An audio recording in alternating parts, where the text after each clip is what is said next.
আউযু বিল্লাহি মিনাশ শাইতানির রাজিম বিসমিল্লাহির রহমানির রহিম।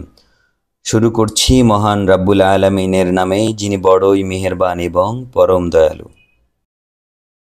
এরশাদ হচ্ছে সূরা নিসার ৫১ নম্বর আয়াত থেকে ৭০ নম্বর আয়াত পর্যন্ত।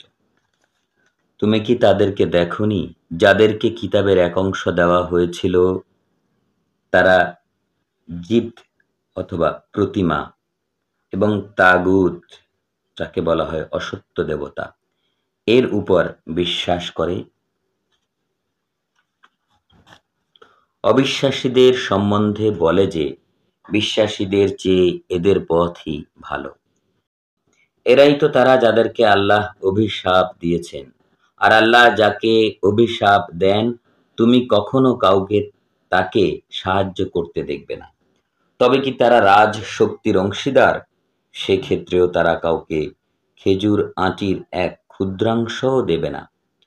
অথবা তারা কি তার ঈর্ষা করে আল্লাহ নিজ অনুগ্রহে মানুষকে যা যা দিয়েছেন?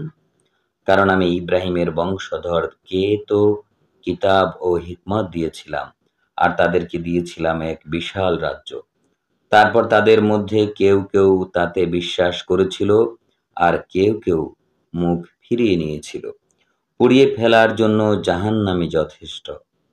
যারা আমার আয়াতকে অবিশ্বাস করে আমি তাদেরকে আগুনে পোড়াবই। যখনই তাদের চামড়া পুড়ে যাবে তখনই তার জায়গায় আমি নতুন চামড়া সৃষ্টি করব, যাতে তারা শাস্তি ভোগ করে। আল্লাহ তো শক্তিমান, তত্ত্বজ্ঞানী।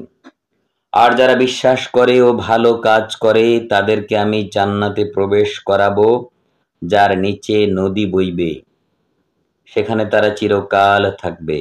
সেখানে তাদের জন্য থাকবে পবিত্র সঙ্গিনী, আর আমি তাদেরকে চিরস্নিগ্ধ ছায়া নেড়ে প্রবেশ করাবো। আল্লাহ নির্দেশ দিচ্ছেন যে তোমরা আমানত তার মালিককে ফিরিয়ে দেবে, আর যখন তোমরা মানুষের মধ্যে বিচার করবে তখন ন্যায় পরায়ণতার সাথে বিচার করবে।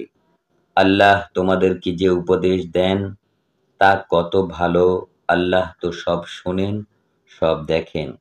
হে বিশ্বাসীগণ, যদি তোমরা আল্লাহ ও পরকালে বিশ্বাস করো তবে তোমরা আল্লাহর অনুগত হও, রসূল এবং তোমাদের শাসকদের অনুগত হও।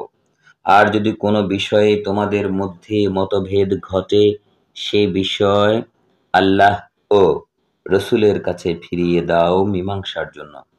এটাই ভালো এবং শেষ ভালো। তুমি কি তাদেরকে দেখনি যারা দাবি করে যে তোমার ওপর যা অবতীর্ণ হয়েছে এবং তোমার পূর্বে যা অবতীর্ণ হয়েছিল তার উপর তারা বিশ্বাস করে, অথচ তারা তাগুত এর কাছে বিচার চায়, যদিও তা প্রত্যাখ্যান করার জন্য তাদের নির্দেশ দেওয়া হয়েছে। আর শয়তান তাদেরকে পথভ্রষ্ট করে নিয়ে যায় সৎ পথ হতে বহু দূরে। যখন তাদেরকে বলা হয় আল্লাহ যা অবতীর্ণ করেছেন তার দিকে ও রসূলের দিকে এসো, তখন তুমি মুনাফিকদেরকে দেখবে তোমার কাছ থেকে একেবারে মুখ ফিরিয়ে নিচ্ছে।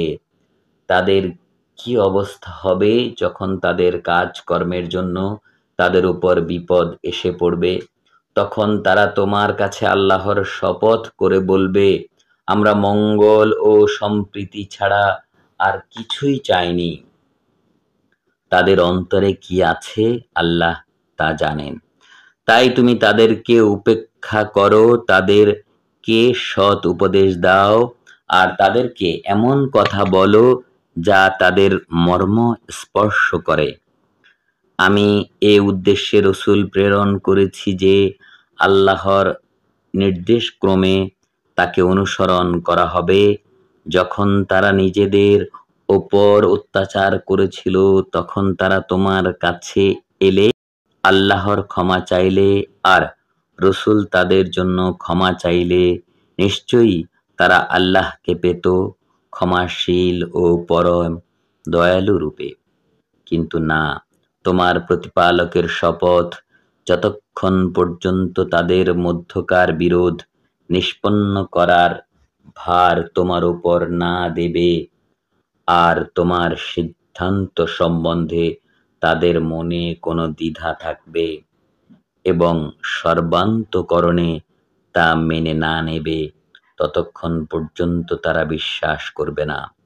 আর যদি আমি তাদেরকে নির্দেশ দিতাম, তোমরা নিজেদের প্রাণ উৎসর্গ করো অথবা নিজ গৃহত্যাগ করো, তবে তারা অল্প কয়েকজন ছাড়া তা মানত না। আর তাদেরকে যা করতে উপদেশ দেওয়া হয়েছিল তারা তা করলে তাদের জন্য নিশ্চয়ই ভালো হতো এবং অন্তরের স্থৈর্যে তারা আরো দৃঢ় হতো। আর তখন আমি তাদেরকে আমার কাছ থেকে বড় পুরস্কার দিতাম, আর আমি তাদেরকে সরল পথে পরিচালিত করতাম। আর যে কেউ আল্লাহ ও রসুলের অনুসরণ করবে, সে তাদের সঙ্গী হবে যাদেরকে আল্লাহ অনুগ্রহ করেছেন, যেমন নবী, সত্যবাদী, শহীদ ও সৎকর্মপরায়ণ ব্যক্তি। আর তারা কত উত্তম সঙ্গী! হে আল্লাহর অনুগ্রহ, জ্ঞানের দিক থেকে আল্লাহই যথেষ্ট। মহান আল্লাহ যা বলেছেন সত্য বলেছেন।